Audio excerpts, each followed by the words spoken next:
cast where the fandoms unite, with the Boba Fett swagger and the Jedi's in sight.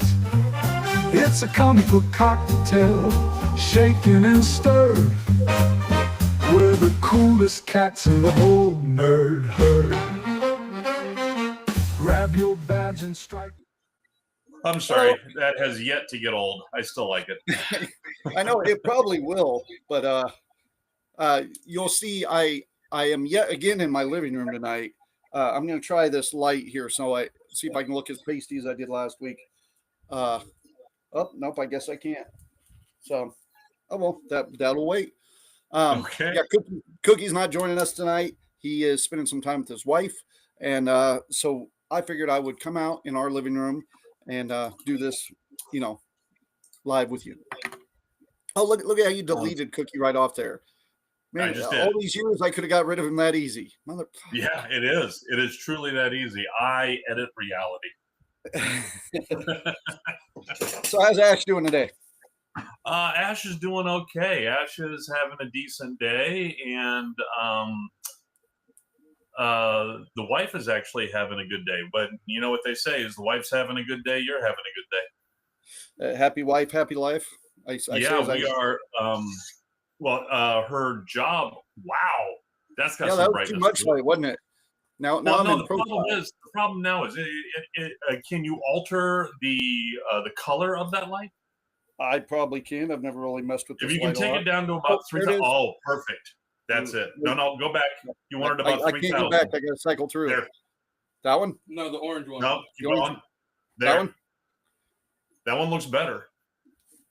Looks better. Yeah, you wanted about 3,000 Kelvin. That gives you the good I'm not a pasty bitch look.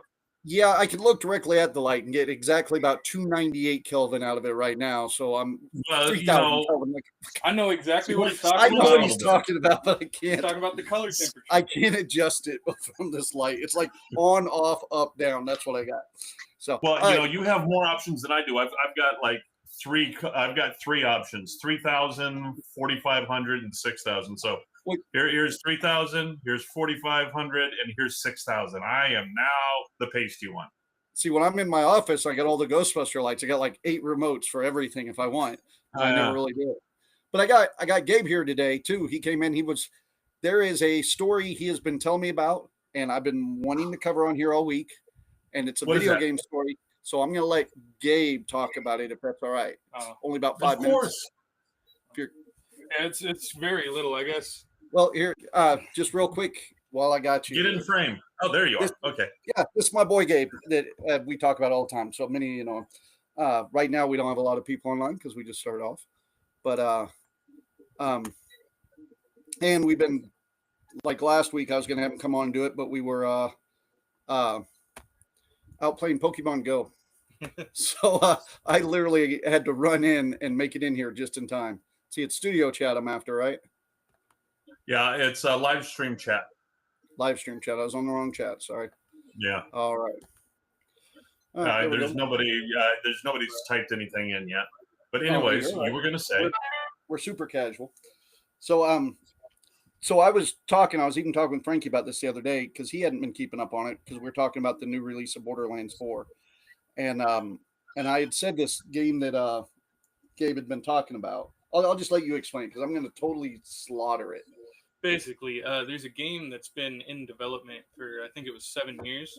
It's made by an indie studio of, I think, 3 people.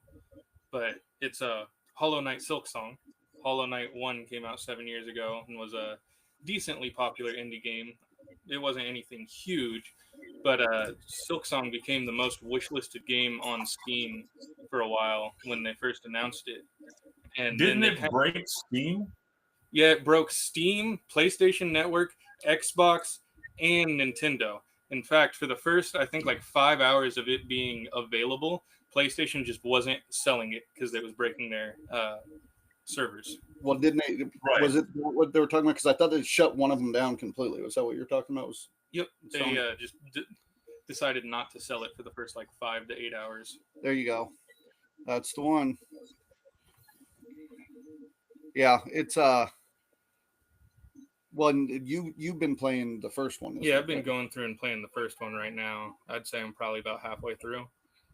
So, what's the genre of game? They call it a Metroidvania. It's kind of like the old Metroids or Castlevanias. That's why they call it Metroidvanias. It's a mash together of those two words. Okay. But kind of like like a side scroll. Yeah, side scroller. You explore a big area, unlock new abilities that allow you to traverse to areas you weren't able to before. So, like, for example, double jumps, wall jumps, dashes, things like that. It just allows you to get around the world better so that you can access more areas. And then it's known for its very difficult boss fights as well. Now, the thing that tweaks me on this is you said that it was just a small development group. You said like 3 guys or something? Yeah. Pretty confident. Yeah, so that is most excellent. I mean, because that means that, the proceeds from this goes to a much smaller pot. I mean, much less hands grabbing into the pot. So those guys are doing good right now. Well, they're affecting the big boys too, because their game releases, because that's kind of what brought up with Borderlands 4. It's a huge game release, of course, and they didn't move their dates, but there are other game releases that went, holy crap, we got to move everything because we can't compete with this small game. Well, with it being a game, and go ahead. Go ahead. No, please. With it being a game that was kind of in development hell, where people didn't think it was actually going to come out. It was announced, but there was no actual release date or anything like that. That it just kind of kept being like, it's coming later, don't worry. But when they did finally announce the release date, I think they announced it like 1 month before it was coming out. So then all those game companies that also had games coming out in September were just like, all right, maybe we'll push it back a month or two. It just blows my mind that a small, basically garage, development company can affect the multi-billion-dollar industry like that. And that just, inspires others who are out there. I mean, the simple fact, it didn't take a team of hundreds to do. I mean, it obviously took years to do, but now with the new tools that have been coming out and the new abilities that people have to, like, one thing I was going to talk about tonight was Bolt.new, which is an AI coding thing that they have a free plan on it. You might want to check it out, Gabe. But you can just build whatever app you want, and people, I mean, there's companies now just using this Bolt.new in order to basically vibe code their apps and new programs and websites and all the stuff like that. It's got themselves a huge seed on their when they're drumming up funding because it works so well. But something like this, you could go ahead and utilize in order to bring your own creation to life, and once again disrupt that huge billion-dollar industry that dwarfs the movie industry. Well, it drives me nuts sometimes because some of the stuff I get excited about are these independent releases. Comic books, for example, Peter Laird's fixing to do offshoot with some turtle stuff. That's all going to be, I mean, it's going to be big enough. Everybody's going to see it. But, oh, hey, Meg. Hey, Meg. Those kind of things are what excites me. There's a video game you've been talking about, and I'm going to totally screw this up. The horror game I played with you guys, that like unreleased horror game. Oh, you're talking about PT. PT. Okay, so they had me play this unreleased horror game, and it was just this one where you're going down endless hallways and weird shit happens, and it's just creepy enough to, like, there's not a ton of action, but it's creepy enough, freak me out. So when they said this guy's coming out with a new game. Yeah, so it's PT. It was made concept for one of the new Silent Hills. And honestly, probably the best horror game I've ever played, even though it's just essentially a free demo. But they took it down pretty much immediately. So it's also a game that not many people have played.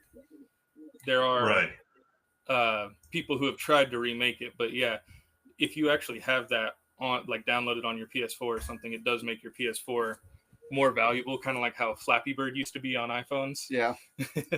Yeah. Whereas I'm learning old Pokemon Go accounts apparently are worth a lot of money too.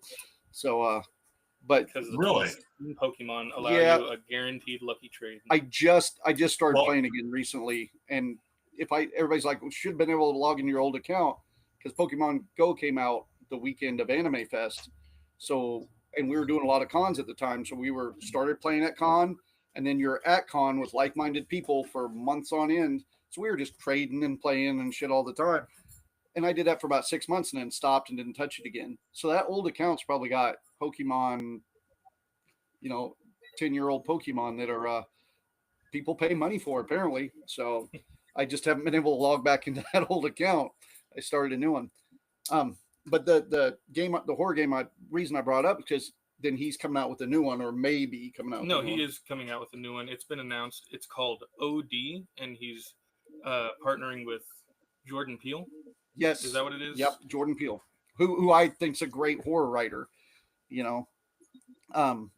So I get excited for that kind of underground stuff like that because they usually are making stuff I genuinely want.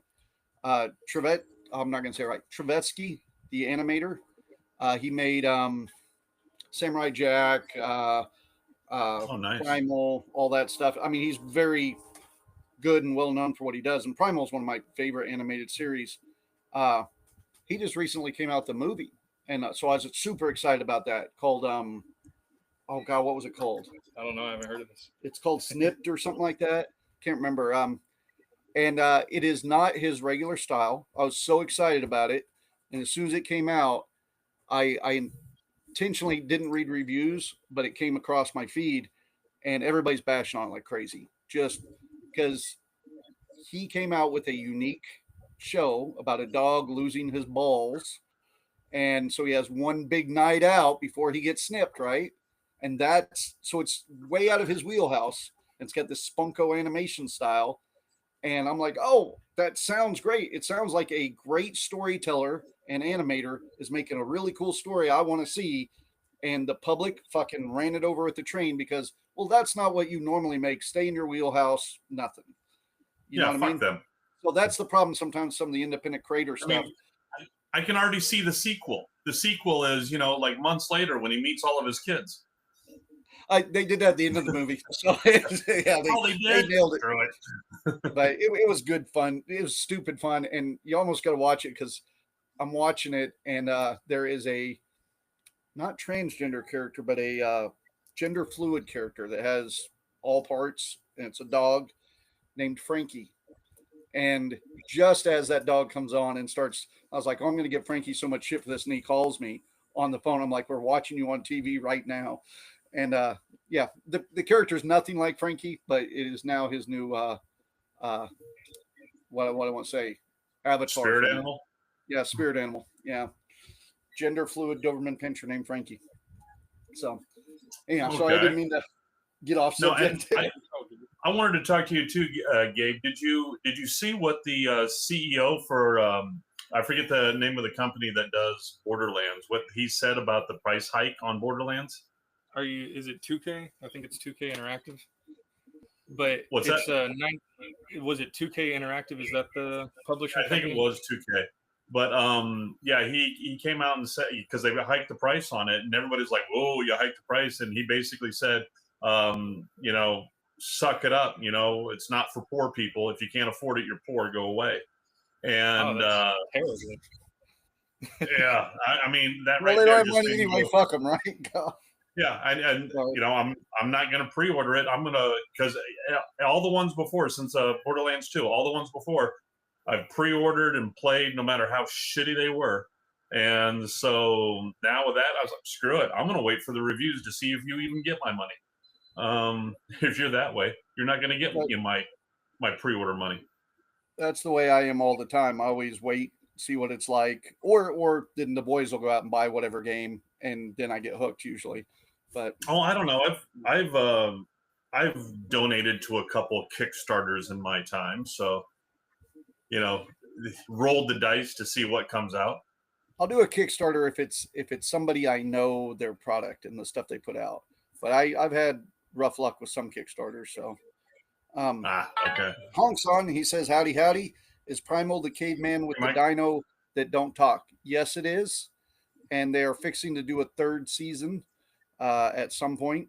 I already know scripts written and they've started animation, but it's all cell animation, so it's taken for freaking ever. But Do they really need to write a script if he doesn't talk? there are some words, but yeah, I mean it's really good storytelling with no real words.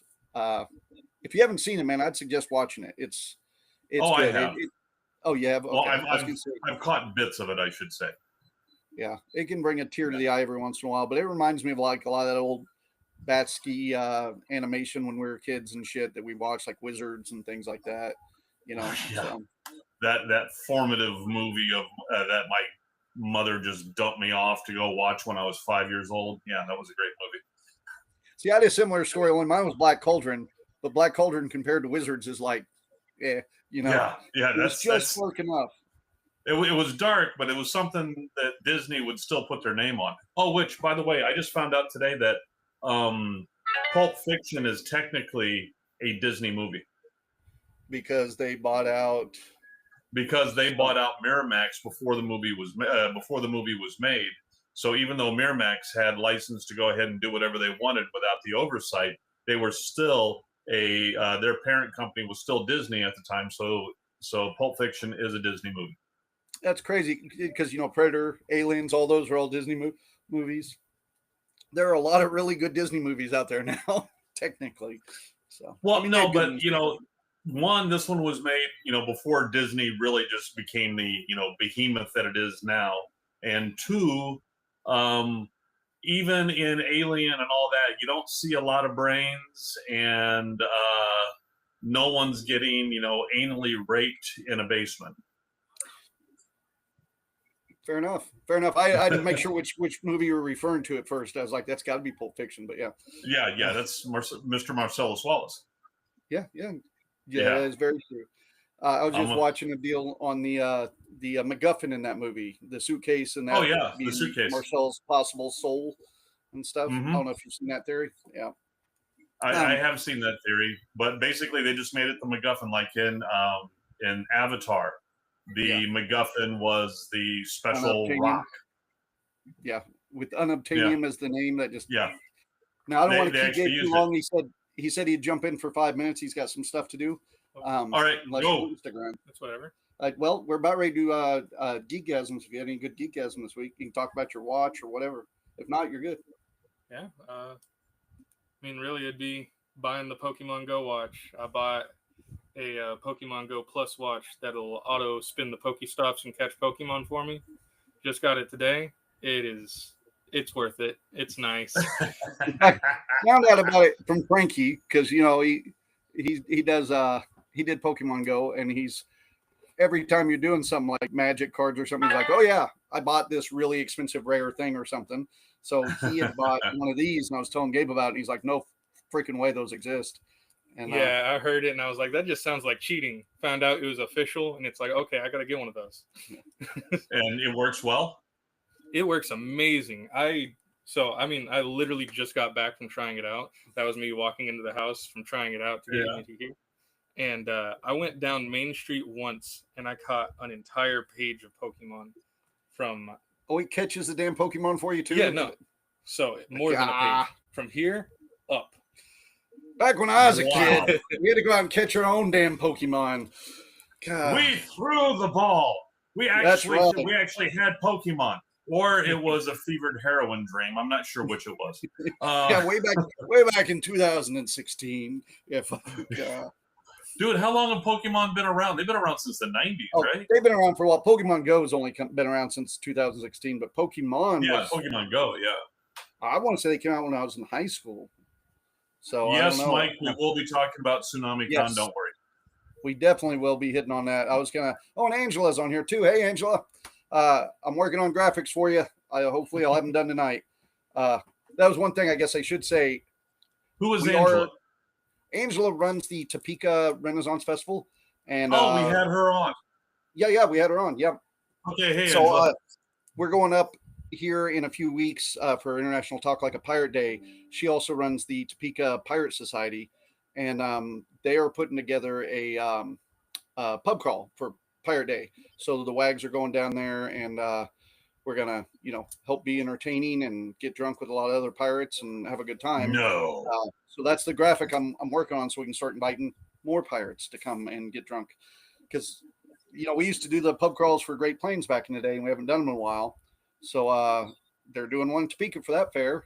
Richard's coming down to do it with us, so maybe that'll spark a couple more pub crawls here. However, I know Good. Richard and I both got real tired of them after a while of corralling drunks. When you get somebody else, that's the thing. It's always more fun to be a part of a pub crawl than to manage a pub crawl. I know one year when we did the pub crawl and we did the scavenger hunt with it, and on there I did get a friendly picture with the police. That was my downfall, because police will play with people dressed as pirates all fucking day. So I started getting, like, while we're doing the podcast or the pub crawl, Christy and I are getting texts and stuff inside the buildings of our friends in the back of cop cars. So then you're like, motherfucker, and you run out there and everybody's just laughing with the cops. That happened about 8 or 9 times. You weren't running after the third one, but yeah. Yeah. For having me on. Yep. Thanks, Gabe. We'll chat you easy, Gabe. Talk to you later, Daryl. More anytime I got video game stuff, I'm just going to talk to that boy because oh he's yeah, got it. I mean he's got his finger on the pulse. From the beginning, and Oh. Pirates kind of came around to just Yes. say we're not going to do Actually, I do want to throw that in. If you want to come throw it in, you can. But because he was telling me about this at lunch. So on that game, I was talking about Hollow Knight Silksong. It released with no anti-piracy DRM software whatsoever. Yeah, so we could just trade it back and forth for you. Yeah, and it only There's cost $20. no DRM. None whatsoever. And the pirating community came together and was just kind of like, yeah, we'll pay for this one. Yeah, people are Good. willingly paying for it just out of the. Well, if because you it have a wasn't good product that's not overpriced, then that's going to happen.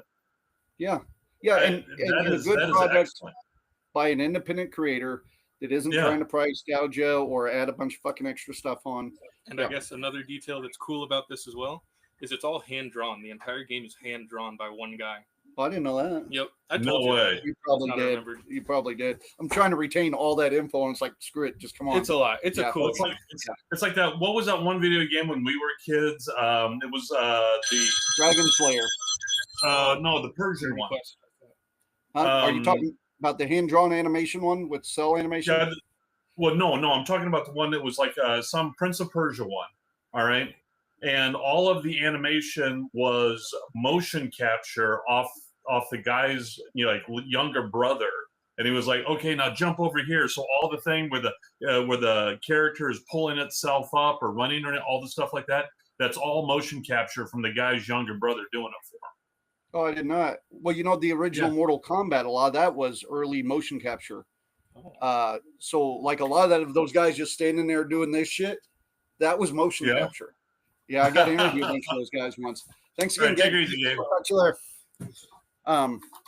So I should throw in real quick, because I know we're going to talk about the AI controversy at Dragon Con. We're going to talk about the venue change for Tsunami Con. We were a little thrown back because two major things. One is I am doing a bunch of extra work for conventions this year.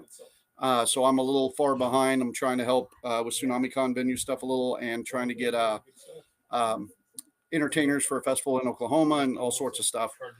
Well, hold on a sec. Sorry, guys. I'm still on. Sorry. But then as I was getting stuff together for the episode, of course, my brother walks in and says, Charlie Kirk has been shot. We're not doing politics in here, but it was enough to send me down a rabbit hole of watching that and getting into some political discussions. So I didn't get all my stuff lined up. Are you saying your ADHD kicked in? A little bit. But the one thing I'll say on the whole subject, which I'm always willing to talk about offline if anybody wants to talk about, but just that's better. The whole deal is it's just a bad deal, man.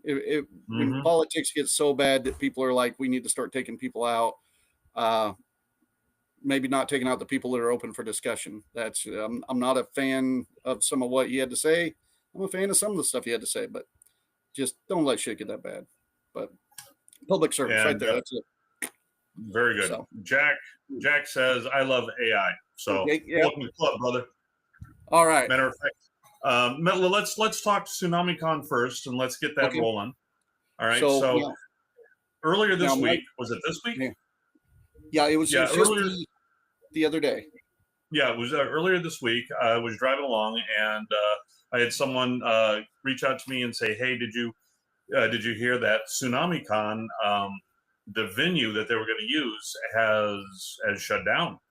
And I was like, "Oh hell no!" So I was like, "Well, let me find out." And from the person that has his finger on the pulse of this crap, which is John, and so I reached out to John here, and I was like, "Dude, what the hell? What's going on?" And you replied with, Well, there's a dozen people that have their finger on the pulse a little more than I do, but I had gotten a call from Eric last week. Again, um,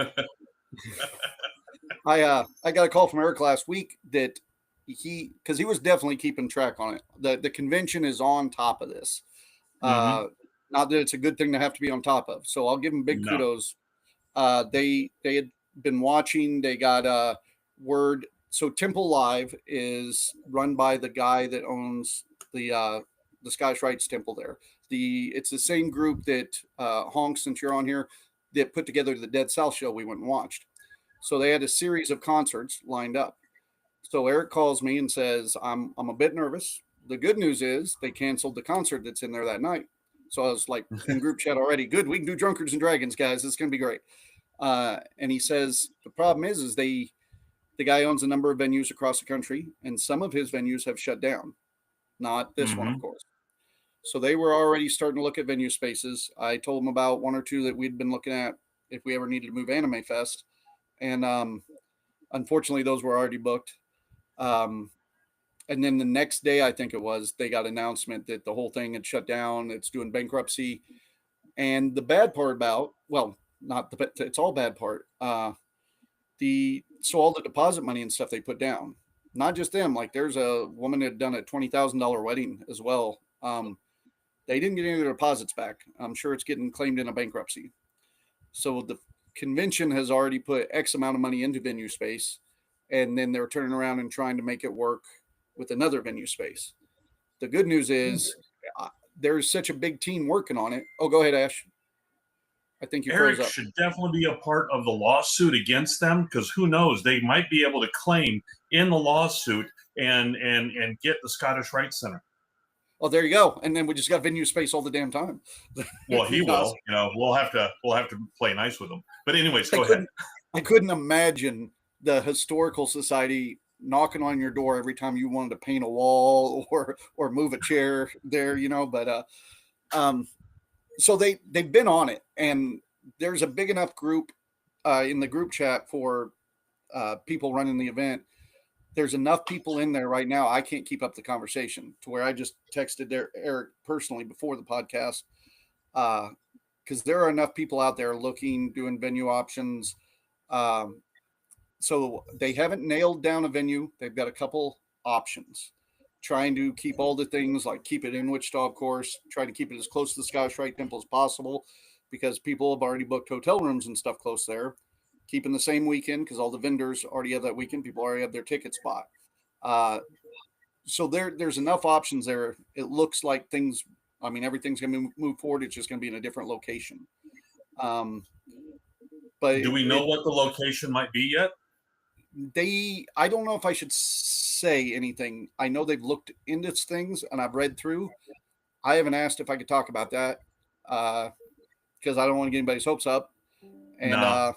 you know, it's probably not my safe or place, I guess. Yeah, it's not your place to say if it has not been announced yet. And so once it is announced, we'll go ahead and share the information as well. But would it be possible for you to let us know what kind of venues they're looking at? Not necessarily which ones, but what kind?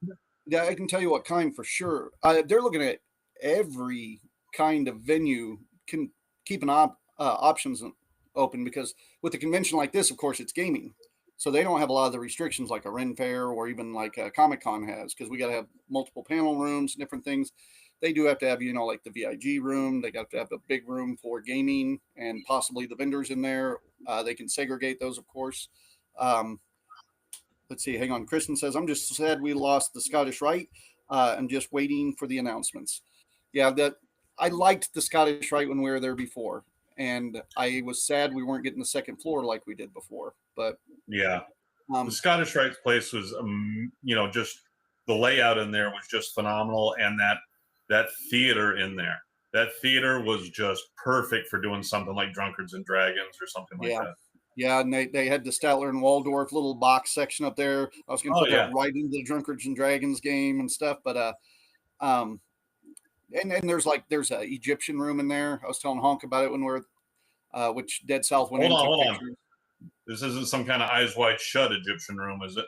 It could be there. Apparently, I know. found out while we were there. There's an elevator in the back of the room too, behind the pyramid and shit. And there's there's big statues. I mean, it's like a room decorated up Egyptian style. See, I mean, it's that's the thing is up until this occurred, I was always under the assumption, and apparently it was an erroneous assumption, that the Shriners owned the Scottish Rite Center. a number of different owners have owned it over the years. Because when we were there last time, a different owner owned it, and I think it has sold twice since then. I am Really? uncertain. It maybe just once, but now it'll be twice because they just shut it down. But hey Jess, so yeah, I believe it's sold twice since then. I might be mistaken, but when we were there last time, I think somebody else owned it, but they were still doing Masonic kind of things in there. Because when they gave us the tour, they still had all that stuff in there. But the Shriners have another building just kind of across the street that we've done that convention in before. So, but yeah, I'll definitely update anything I know as I know it. Most of those announcements I'll probably let Eric and the staff of Tsunamicon make, but I'll definitely pass the word along. Last time I went to Scottish Rite Temple, I was attacked by vampires and lost a leg. Shut up. That's how it happened. I'll tell that story. Sure I will. Yeah. That's a really good story. I also saw his other one of burgers. I have so many burgers. I wasn't sure what that meant. Yeah. Oh, Kristen put, I meant it was Masonic. My Masonic. grandfather did the Masons and into The Scottish Rite and Shriners. Yeah. So Yeah. It's a bum deal, but I am happy that Eric's that his little group that he has for all of the managerial of this is on it and is flexible enough that they were able to pivot and start looking at other options immediately, and this didn't just completely knock them on their butts and cancel the whole thing. They're actually being good and working with it, and like you said, just pivoting and going with it, finding something else. This it speaks volumes for how well that they're doing. I think I'm pretty confident with some of the options that are out there, they'll be able to find the right venue space. I know they've looked into anything from the Indian Center to other hotels and stuff. I know one of my first ones was Doubletree Inn because it's one that we had looked at doing events in. It's booked that weekend, but there are a couple others that are open. Some of the issues you got to look into is there are venue spaces that are open, but they won't accept you to sell tickets in the manner in which they're selling tickets. Right. And the tickets are already sold for this event. So those are little things you have to look at. But heck, I was going to send them even a buddy of mine owns the Big Round Barn out there. My worry is it not being quite big enough. It'd be big enough for vendors and all that, but it wouldn't be, and it would be just out of town enough. I don't like it, but there are definitely in-town options that they're looking at. Sorry, Mike said on the podcast about 3 months ago that it used to be a YMCA and the office area still has the old gym floor. I don't recall it being a YMCA, but it could have been. And Ash, you would laugh, but if I told you how many copyright claims I was hit by because I used AI generated music in a short film. Oh, it does not surprise me because those copyright bots that they use, they just immediately, as soon as there's anything that even they can remotely say is theirs, they'll immediately just smack out with the cease and desist immediately and expect you to fight against it. But if it was AI, go for it, brother. John said, I was thinking one place, the WS campus we went to. If you're talking one for esports, that was the engineering building. That's actually could work a little bit. They don't have a big open space as much. No, they just have that foyer. But they have a hotel now that's right there too. That's right by that part of campus. They have like I don't remember, it's a Holiday Inn or something that's there now. Well, and see, one of the problems I'm having, because I know a lot of these venue spaces, like every year, Christy and I would go to City of Wichita puts together a thing where venue spaces just advertise to event managers and stuff. So you walk through and everybody's trying to sell you on moving their event. Places like Cowtown will be there and shit. And there are a bunch of them, but a lot of new ones have come in. And oh God, I had a place I was going with that, and my mind totally just farted it out. I can't think now. But the thing I will say about Tsunami, if anybody's got their tickets already or anything, I wouldn't worry. I mean, if things were to go to shit, they're good people. I mean, I would sit here and vouch for them 100%. You're going to be taken care of. But I don't think, just reading what I'm reading in group chat and everything, I think it's going to be just fine. Worst case scenario is some of you that already have hotel room booked, particularly vendors maybe, you might have to look at changing your hotel location. But I think it's going to be all just fine. Yeah, that's it. So I wouldn't worry too much, guys. It'll and really, if nothing else, this is going to open up to where we can do more stuff because we don't have the concerts and stuff to worry about. So just as long as we got basic space, we'll be doing. Like I know you're running games. I know Kaylin's running a game. Yeah. Oh, you're running one. Cookie's running 2. Kaylin's running 2, I think. Yeah, we're going to be doing Drunkards and Dragons, which I start getting back to work on. So, yeah, it'll be good. I was going to say maybe Berto's hit on AI is a good transition for us. Yeah, I was going to tell you about that Bolt.new that I was messing around with. It gives you free. I love you. I love you. I'm going to go eat. We didn't even do Geekgasms or nothing. Holy crap. Go ahead. Oh, my Geekgasm was helping Jessica this week because is this safe for work content? Oh yeah, it is. Nothing was remote controlled.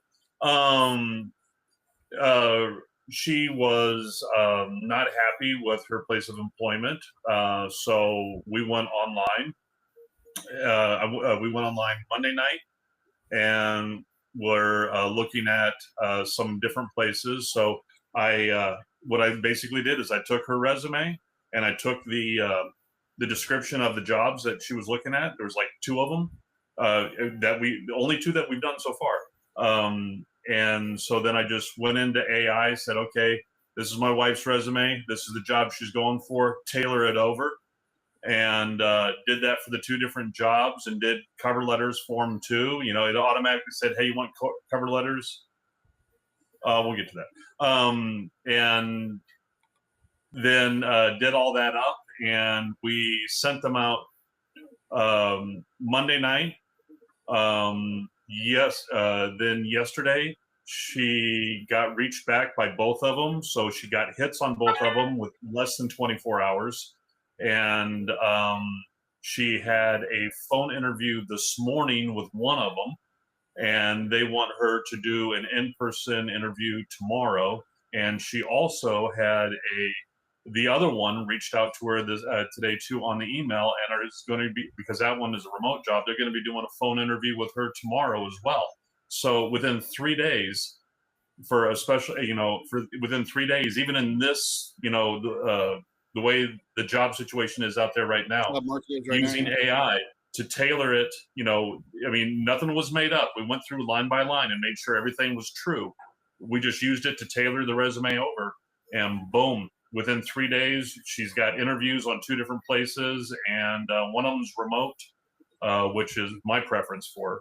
But so that was mine for today. Was the fact that using AI to do all that, and it helped a lot because anymore getting a hit back on a resume that you put in, most people are running, like 1 in 50 or 1 in 75 resumes sent out before they get a hit back. I part of me is a little jealous because she always gets good jobs anyway. She's always done good. She is very good, and she has a unique skill set. Yes, and so the idea that, God, you get in this good job market, and then you're in demand too. A little jealous, but proud of her. That's good. This is a bad job market right now. This the jobs report that was released. Yeah, that was released on Friday. This is the first time, well, since Trump was president last time, that there are more people looking for jobs than there are jobs. The other thing is this, and I'll probably refer to it later, but this is a great example of how AI can be good, because the AI hate out there in the convention community right now is crazy. Which is something after your geekgasm we'll get into. So before I do my geekgasm, Mike had said, pardon my ignorance, but what is the Raconteur Society? So here's where I have fucked up. I have referenced these guys 100 times on this podcast. And I've watched their podcasts. I talked to them. Great group of people out of the St. Louis area, kind of. They do a gaming podcast, Geeks Past Their Prime kind of thing, Geeks Past Their Peak. They're all good friends of ours. They're older than us because we're in our prime. I said, are they older than us? Because we're in our prime. There's a couple of them that are younger than us. A couple of them are our age. Bobby and Dale that are on staff at Big River. They're on it. Big E that is on staff there, and a lot of people know Big E from Bilge Pumps. He's a fellow pirate performer and stuff. They're all part of it. And I got scolded at Big River because I have been calling it the Raconteur Society for fucking ever. And he looks at me and he goes, the Raconteur Society. And I'm like, or he goes, Raconteur's doing this thing. I'm like, what the fuck's a Raconteur, dude? And he's like, the Raconteur Society, our podcast. And I'm like, holy shit, I've been calling it the wrong thing for a year and a half. So yeah, that's what it is. It's Raconteur. You can look at it. You could see maybe where I got Raconteur instead, but it's Raconteur. So I have told you the story before of my Candlestein. And okay, so I am a big proponent that when people mispronounce words, but they use them correctly, that means that they just learned it from reading. They've never heard it used in real life. And those people should be lauded because they are improving themselves. All right. We have that. I say that because I'm covering my ass here.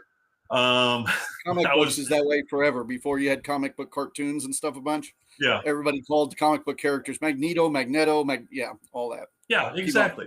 So one day I was driving along with Jessica, and I had said, I forget what the conversation was, but I'd used the word Candlestein. And she's like, what? Yeah, it was one of those, I do not think it means what you think it means kind of thing. She goes, what did you say? I was like, Candlestein, like, sneaky or surreptitious. She said, you mean clandestine? And so for most of my life, I had been using the word Candlestein, and nobody had frickin' corrected me. That's why I married that woman. That's it. I've corrected you a couple of times. I haven't even got a kiss on the cheek. What the fuck? Yeah, so that was it. But anyway, I've had that definitely with comic book characters and stuff too. But my geekgasm, it's just gonna be next week's geekgasm. So it's I collect autographs as well, and I am on this endless search to get all the Ghostbusters and all the Flash Gordons. There's a couple people that either have died or gone on, like especially Flash Gordon, like the airplane pilots. One of them went on to become Boba Fett, so you can't ever get him to sign anything that's not Boba Fett, and just everybody in that movie. The assistant scientist was Porkins off of Star Wars, and then he's passed, so you're never getting his shit. And of course, Timothy Dalton went on to become James Bond. So you can get plenty of James Bond shit signed by him, but getting him to sign Flash Gordon stuff's kind of tough. So this guy that I'd been talking to that had some rare Ghostbuster autographs happened to have Timothy Dalton signed autograph from Flash Gordon, the original headpiece promo piece from the movie. And usually when you find those, they're about $120 a piece. I got it for $20. So No. yes, plus shipping. And the problem is I'm gonna have to pay tariffs on it. But you know, he's giving me What that. is it, 15% now? I don't know what it is. The thing eBay sent me just said it could be anywhere from $5 to $30 or something. Yeah, that's not too bad. I haven't had to deal with that yet. I'll just have to pay it when it shows up. But so it'll probably be mine next week because hopefully I'll have it next week in my hot little hands, and it can go next to like my Max von Sydow Flash Gordon signed one, and you know some of those people that have passed that are pretty rare ones. So I'm very happy to get that rare autograph. Now I can take a couple for you if you want. That's why I have a hard time buying online. I try just to buy from people that I know are reputable. Yeah. Because I sit there all the time. I'm like, I can forge an autograph. I could, you know how many comic books I could just quadruple the value just signing something on it.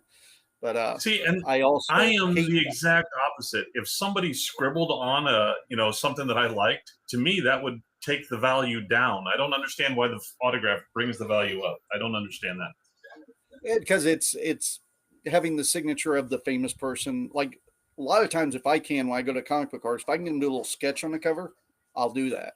But I'm also getting to where I've got so many autographs and shit.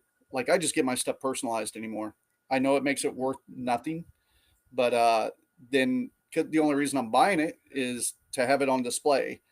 And I'll only usually buy autographs from like something that I really love, like Ghostbusters, Flash Gordon, Scooby-Doo, maybe, Muppet shit, and then comic book stuff.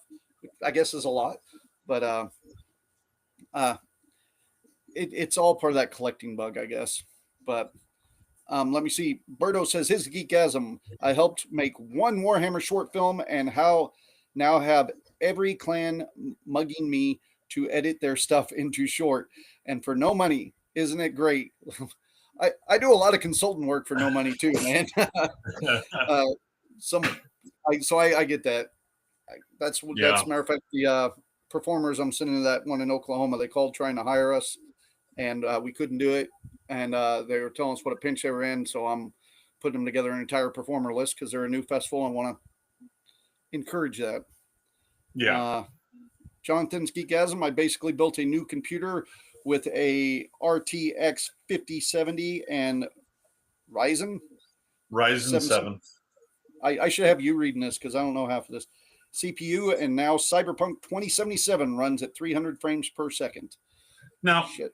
That's the thing that always confuses me. I mean, I know that the human eye can only, we achieve motion looking at stuff at 24 frames per second. That's the reason movies for the longest time were 24 frames per second on the film. And, and then later on, people bump that up to 30 frames a sec, or, for really high quality, you wanted 60 frames a second. What the hell do you need 300 frames a second? I feel that way. Like that's like slow-mo territory. The cartoons we grew up with, like most of the stuff we watched, when we were kids, DuckTales and shit, that was 3 frames per second. 3. And really? Disney, I think, Disney did 32 frames per second. So I believe like Little Mermaid, Beauty and the Beast, all that was about 32 frames per second. So the idea of 300 frames per second is fucking batshit crazy.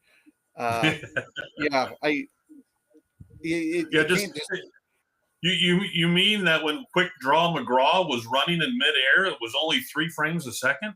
Well, no, Quick Draw McGraw was Hanna-Barbera. So that means it was 3 different frames, but the only ones you saw were those 2 little legs. So that was only 2 frames done 3 times every second.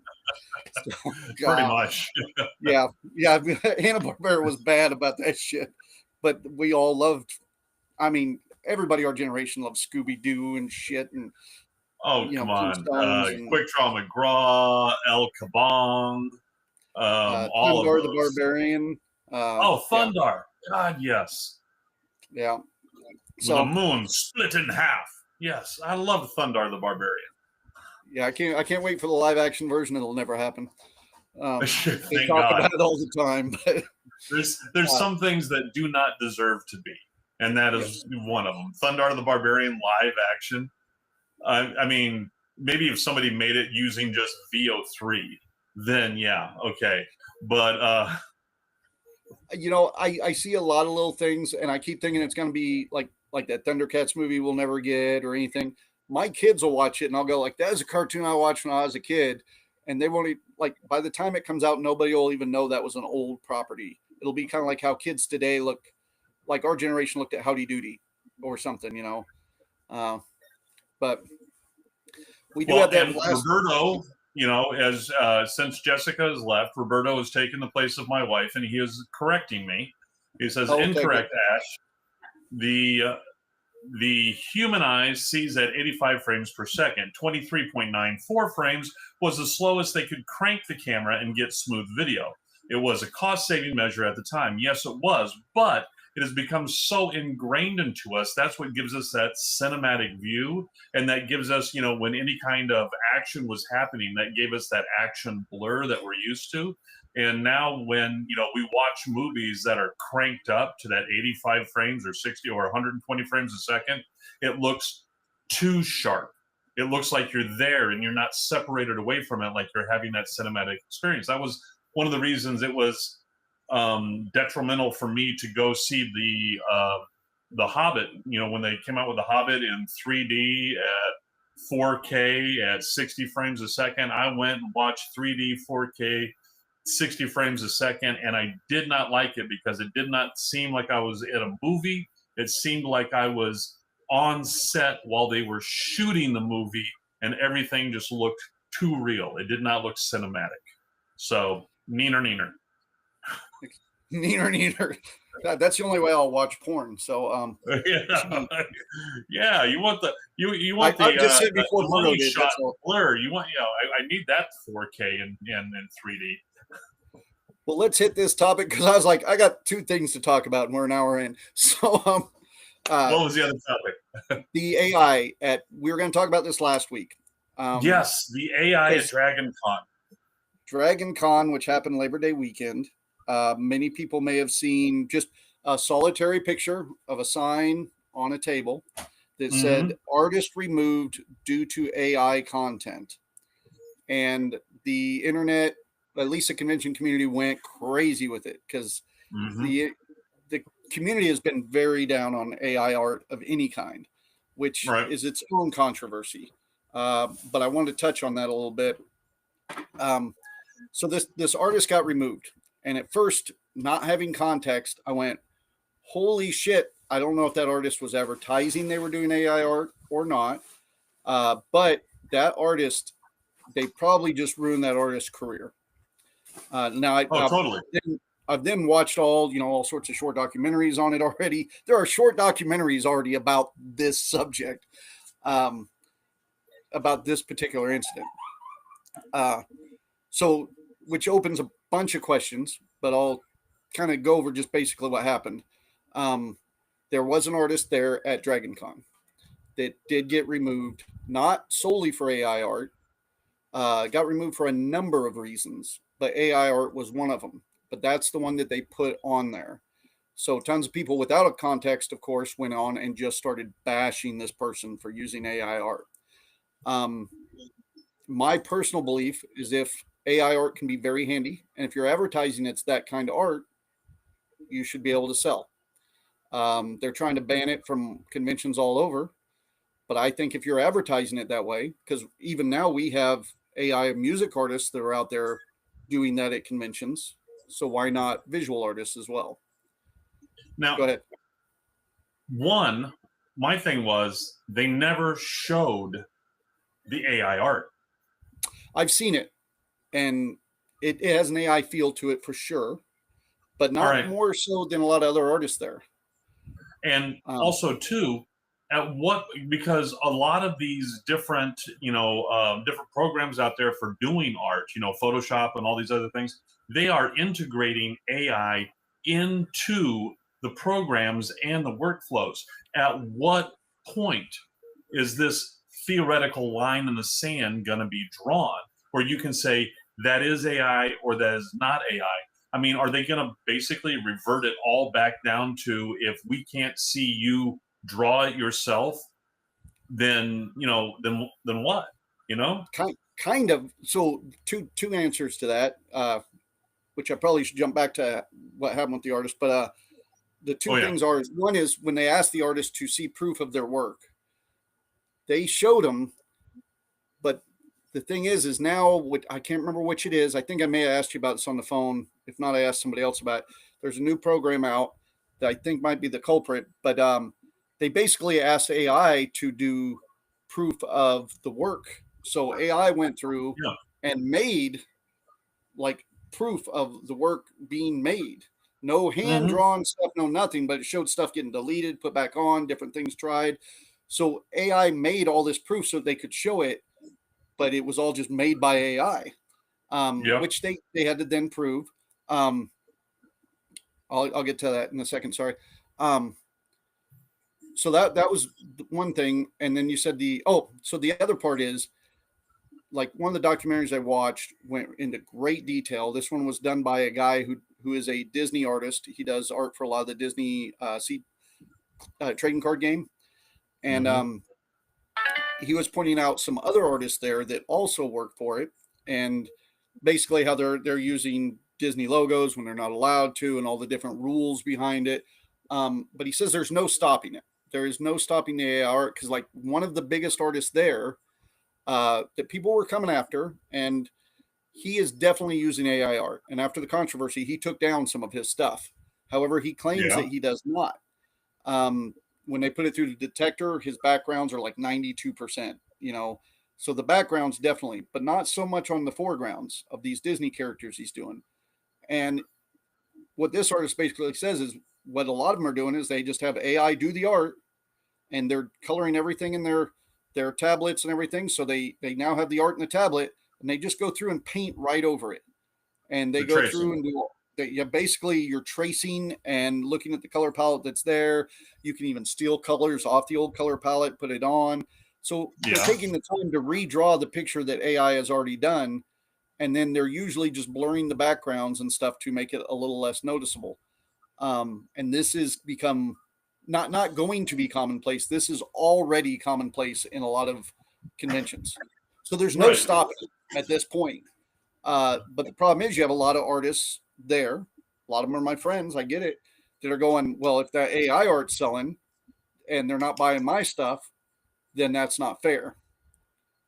There's the argument of, well, you could be a better artist, but it is hard to keep up with something that can sample all the fucking art in the world.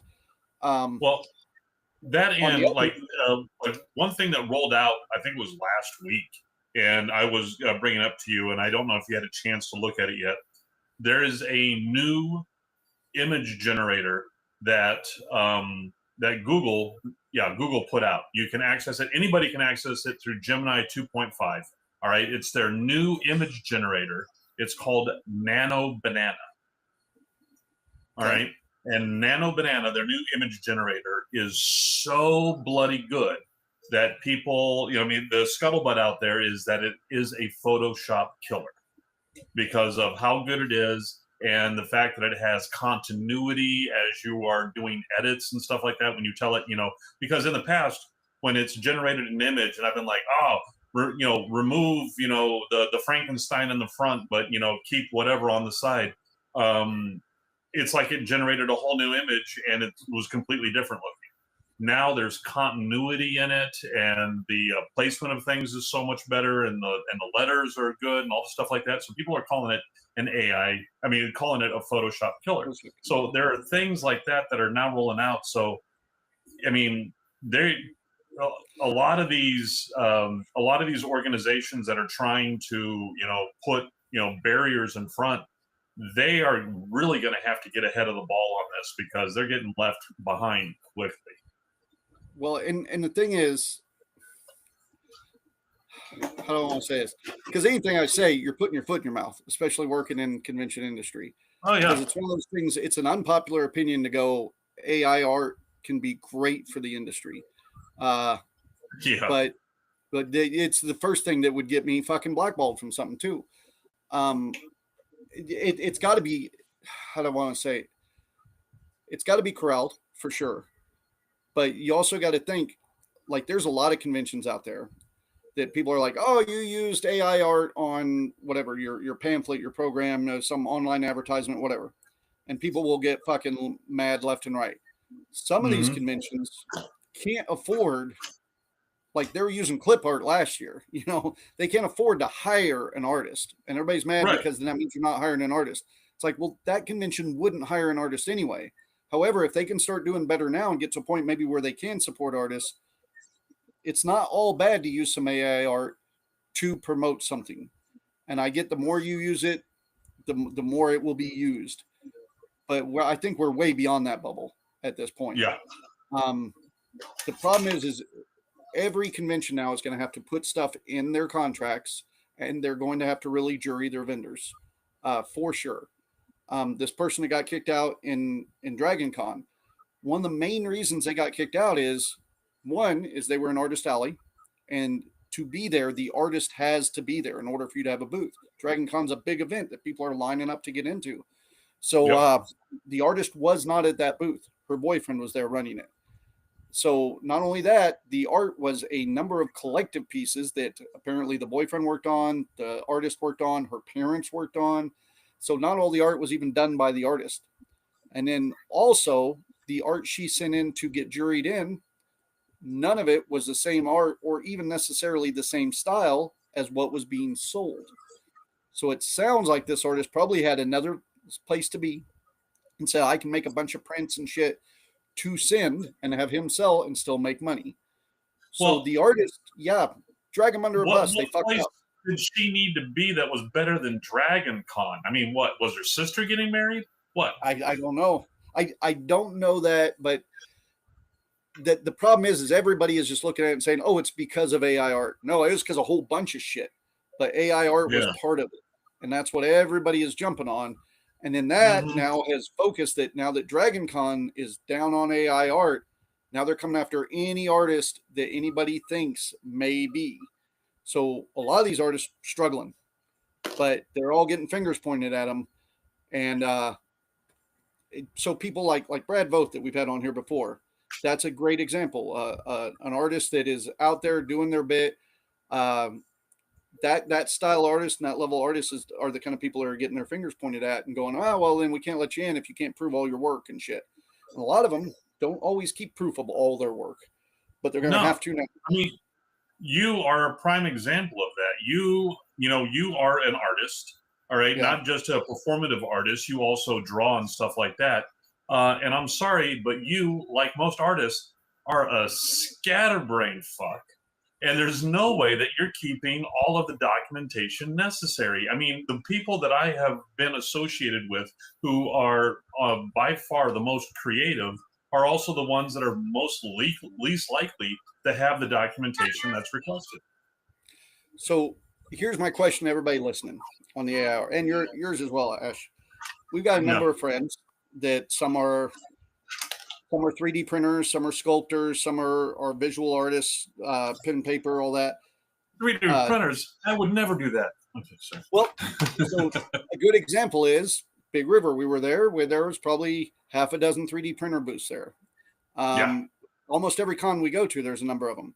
Most of those people aren't writing their own files. They're not painting it. They're not lighting them up like you with the decals and the lighting it up and customizing, me painting and customizing. They're not doing that. They print it, put it on the shelf, done. They are literally doing someone else's work and saying, look, I made this. How is that different than some of this AI art? And again, like with some of our friends are sculptors that use molds and stuff. How is that different than AI art? Because they're using a mold as their base template. Now I'm not bashing any of that. Those are all tricks of the trade. However, it's okay for these other genres, but it's not okay for that particular genre, even when somebody uses it in a good and positive way to progress their art. And I would also like to put, like, at times when I have gone in, to some of the, because on a lot of these imaging programs, if you go like into Whisk or something like that, there's, like a whole section of it is where people are showing, hey, this is a cool thing that I made. So you can see the images they made, but it will also include the prompt that they used. All right. So you can see how the person was able to generate the image. And by far, the best ones sound like they were written by Roberto. All right. Because it's not just someone saying, a female sitting in a chair, all right, stuff like that. It is down to, okay, I want it to look like it was shot on this film. I want it to look like it was shot with this camera using this lens with this aperture. I mean, it is somebody who actually knows what they want and how they would normally have produced it in real life. And then that generates the image. And those are by far the best ones, sound like Roberto did. Yeah, but they might not have the money or the staff to create shit like that. And this AI allows them to do that. Yeah, exactly.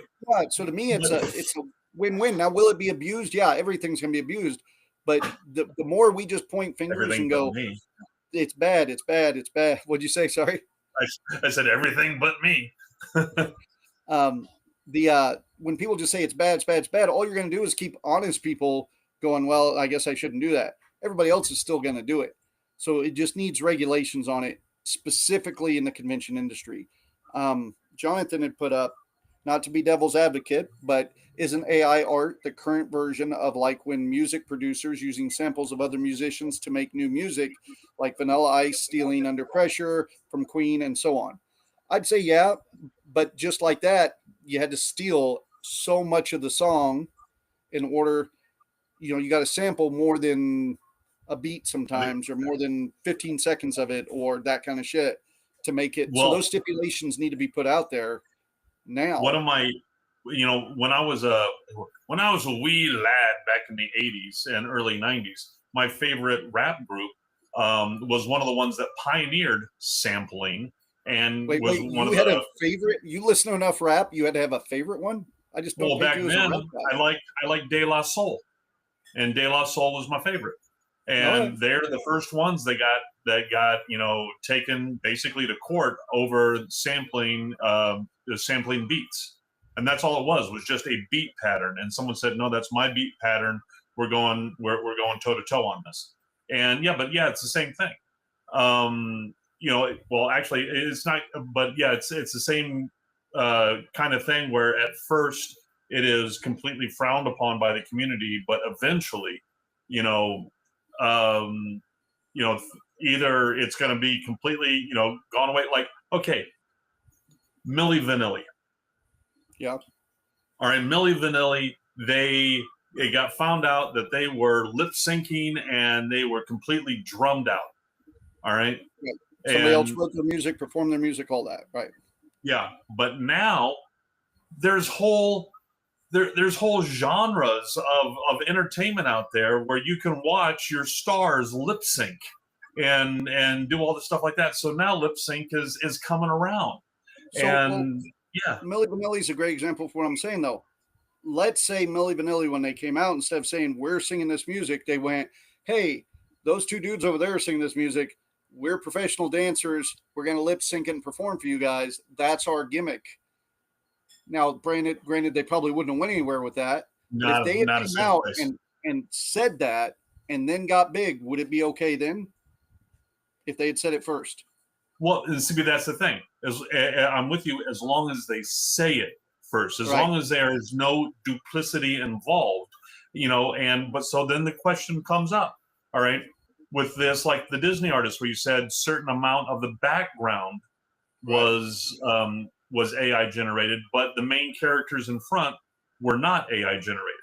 All right.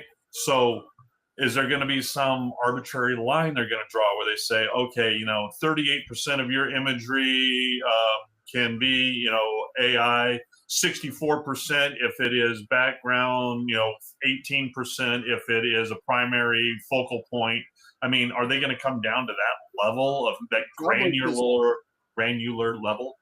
Right now, they have detectors that can I don't know how it works, but that can detect the is percentage of AI art it, in there. it is that's an arms race. That's an arms race of detector versus duplicity. It's an I arms agree. race of viruses And versus antiviruses. it's going to I be mean, harder they're and only harder gonna to tell they're if only gonna it's catch good. what they can. Yeah.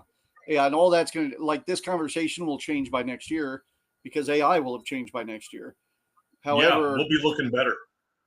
yeah. We'll have AI make us all look better. You know, We won't even be doing a podcast. We'll have two entertaining AI guys on here doing it. But it's getting really close to that. yeah.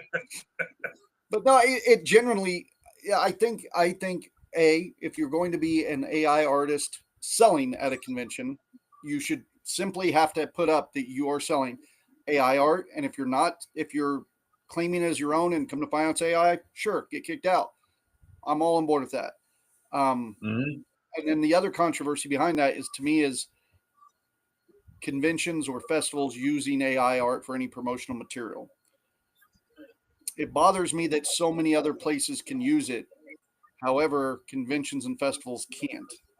Like like the tire place down the street can use it, and some people will bitch, but they don't directly work with artists, so they're not getting the That's why. feedback that conventions That's and why. festivals. If you're making your bread and butter on the promotion of artist and art, utilizing something once you get big enough, you know, that you can actually afford to pay an artist to make something. All right. If you are, you know, if you're cutting, you know, all your checks are basically on the back of these artists, but you're not going to use one of these artists to create your imagery, I can see the problem there. But, you know, Bob's Hair Care and Tire Emporium couldn't give a shit less. Berto says current detectors just give you a percentage likelihood that something is AI. Yeah, that's kind of what I was talking about, and that's what Dragon Con Yeah. is using. It sounds But like that leads to a new question. As AI art becomes more prevalent and people start drawing more that way, does AI art detectors start giving you false positives? well, and if you're doing the thing like where I print out an AI picture and then just trace over it and paint it, I mean, is it going to detect any of that? Because I'm still using AI to create my artwork. You just don't know about it. Yeah, I think if you just put that as a layer underneath and then you just start tracing over the top of it and then delete that layer, I'm sure there's a way that you can go in and remove that layer was ever in there in the history. I feel So, like in yeah. the convention community, if they allowed AI artists in, but they said they had to post that they're AI artists, people would learn real quick nobody's wanting to buy that AI art. So then people would see that this is not a place for us to go do that. You would see it for about 2-3 years and then it would just go the fuck away. But if they keep Mhm. doing shit like this, it's just going to create more controversy and everybody's just going to find ways to hide it. Instead of how can I use it, they're going to just find ways to hide it. Um, I genuinely think that some people, and unfortunately, it's got to be somebody like Dragon Con or San Diego stepping in and going, this is our policy. Somebody that all the smaller cons can look to and go, well, thank God. Because us smaller cons, if we start implementing that, everybody's just going to come after us too and tell us how we're wrong on it. You need some big wig that's too big to fail to set up some policies, some standard contract, something like that. You know, personally, as you know, if you know, in my con that I have, you know, if I were to have a con, I'd just make an AI art row. All right, you got AI art, you go on that row. All right, and guess what? You pay a little bit more for the privilege of doing it. Go away. The problem is immediately people would go, "Oh, you're supporting that? You're a horrible person. We're going to boycott you." And that's where we are. But yeah, I know. That's kind of how I'm feeling with some of it, but it's not fair across the board. If you're going to be that way, we got to be that way to 3D printer people, everybody. You know, I know. And 3D printer people, like I told you, like that one flea market thing that I went to. All right, there was that lady there. She had a 3D printed stuff, and but what I loved about her is that she was prominently displaying her thing that said that she had a paid merchant license to 3D print that stuff. All right? Yes, and she was every 3D printer should have that. Yeah, that's my thought as well. I think she is leading the charge, and everybody should emulate what she was doing of prominently displaying, I paid for the merchant license. It is okay for me to print this stuff. I know you and I have done it. I know Frankie and I have done it when we're at conventions and we walk around because, like we're 3D printers and you're interested in learning more. And most of them know more than I do. So I love going and talking to them. And you'll sit there and you'll find out a lot of them aren't paying shit. Some of them will say they are, but you can kind of tell in talking to them because you'll be like, it's like that file's all over Thingiverse and everything else. And people I can see it all over Thingiverse. Oh. Or one of the booths at ICT Comic Con, it was the first time I ever saw a huge selection of hue forges. All right. Those things where, they had a whole ton of popular imagery, whatever it is, hue forge prints that you could go through, like the old school posters and stuff like that, and pick out which prints that you like. Yeah. And so now the hue forges are starting to fall in that. And I know out there are hundreds of thousands of hue forge images out there that people have created and put out there that that vendors like that are just going through and cherry picking what they want and not paying the actual artist a bloody thing, which also leads to the fact that I know that one, they didn't pay the artist anything for it, and two, I know the artist, because they were just making it for fun, sure as crap did not get any rights to the imagery before they made it because they were just doing it for personal fun. So, I mean, that's a double layer. Are the conventions, making sure that everybody has the actual rights to sell the paraphernalia that they're selling? There's no way to keep up with it. And the sad thing is, because we went through this, 20 years ago in conventions, like when I was vending leather, for example.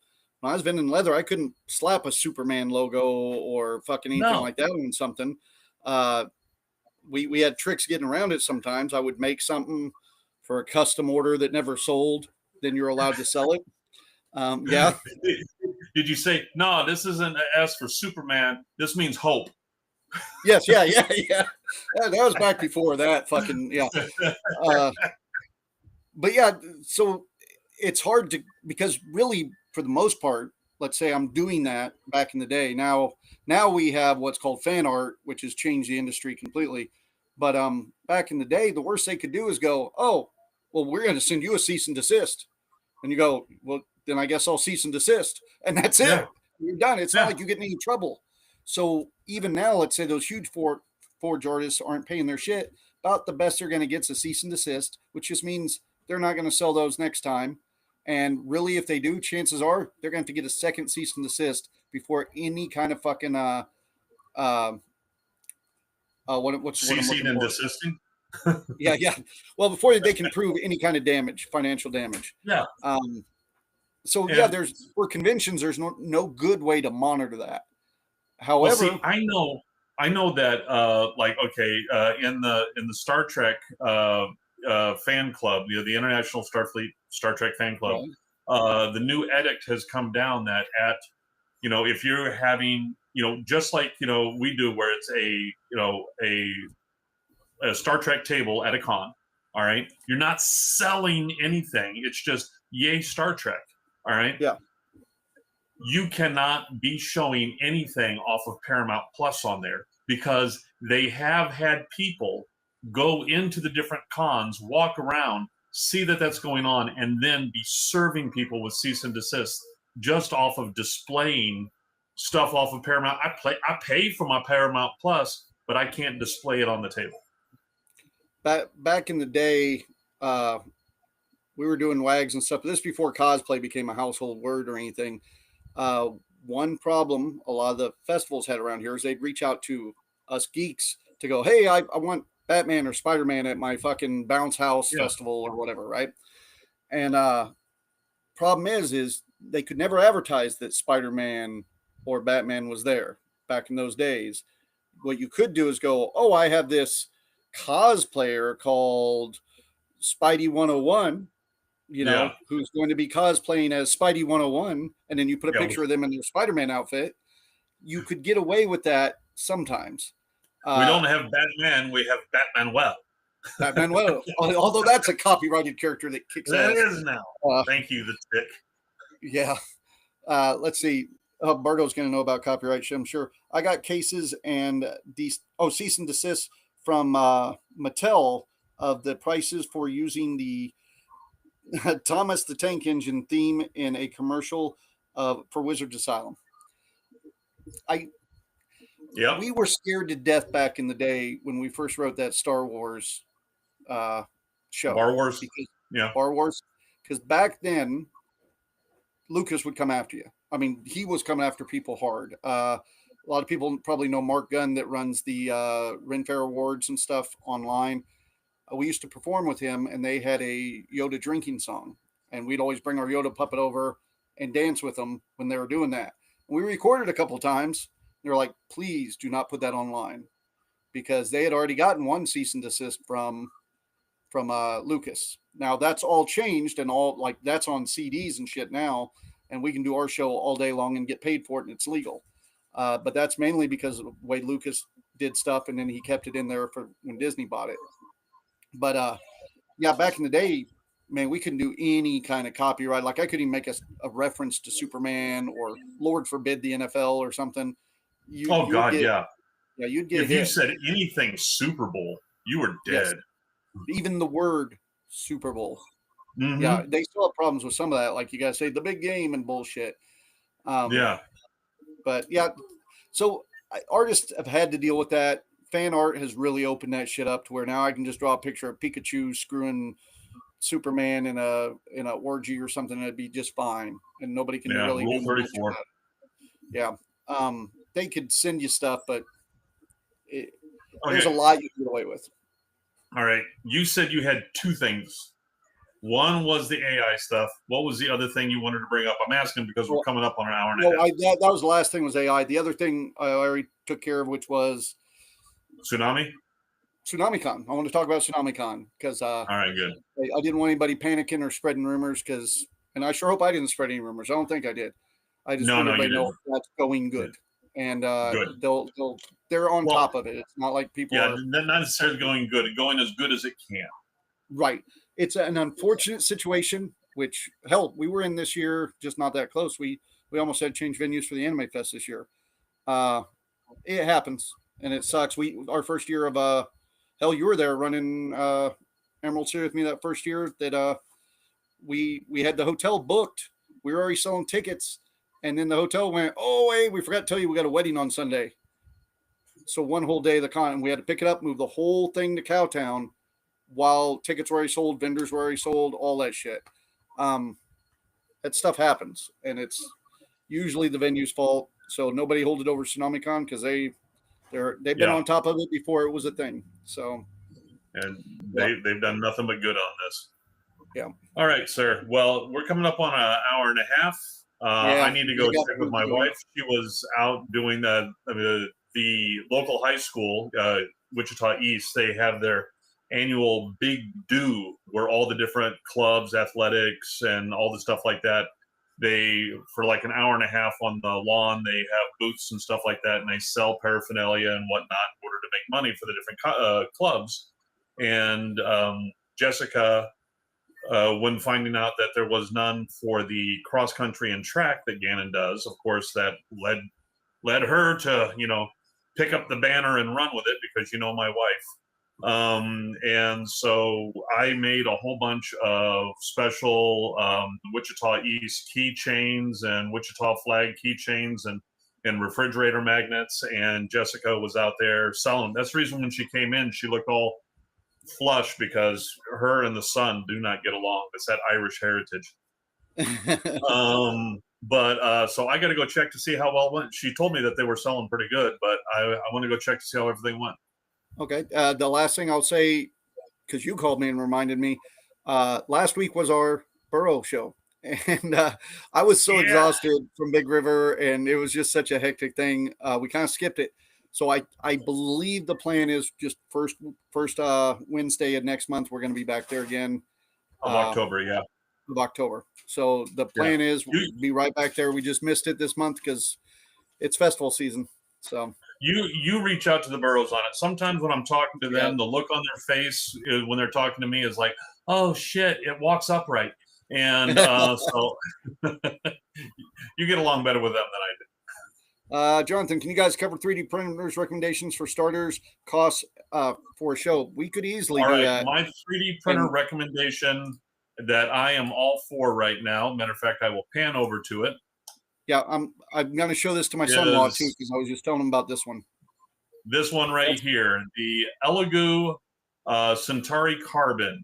That is an enclosed one that basically prints as good as, well, back to me. Hold on, podcast.